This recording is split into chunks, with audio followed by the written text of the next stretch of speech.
திருவள்ளூர் மாவட்டம் திருநின்றவூரில் விடுதலை சிறுத்தைகள் கட்சியின் கவுன்சிலர் கோமதி வெட்டி படுகொலை செய்யப்பட்டுள்ளார்.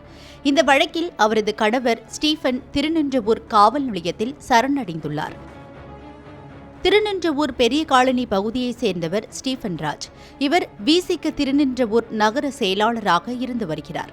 இவரது மனைவி கோமதி 26வது வார்டு விசிக கவுன்சிலராகவும் திருநின்றவூர் நகராட்சி வரி விதிப்பு சேர்மேனாகவும் இருந்து வருகிறார். இருவரும் காதலித்து திருமணமாகி 10 வருடத்திற்கு மேலான நிலையில் 4 ஆண் குழந்தைகள் உள்ளனர். இந்த நிலையில் கவுன்சிலர் கோமதிக்கும் ஆண் நண்பர் ஒருவருக்கும் கடந்த சில மாதங்களாக திருமணத்தை மீறிய உறவு இருந்ததாக கூறப்படுகிறது.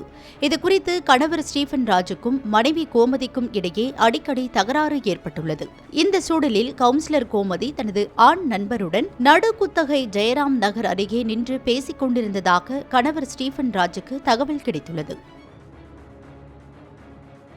இதனையடுத்து சம்பவ இடத்திற்கு வந்த கணவர் ஸ்டீபன் ராஜ் மனைவி கோமதியிடம் வாக்குவாதத்தில் ஈடுபட்டுள்ளார். இருவருக்கும் இடையே தகராறு முற்றியதில் ஆண் நண்பர் அங்கிருந்து தப்பி சென்றுள்ளார். உடனே ஸ்டீபன் ராஜ் தான் மறைத்து வைத்திருந்த கத்தியால் மனைவி கோமதியை சரமாரியாக தலை, முகம், கழுத்து என பல்வேறு இடங்களில் வெட்டியுள்ளார். தாக்குதலில் கோமதியின் கை துண்டானது.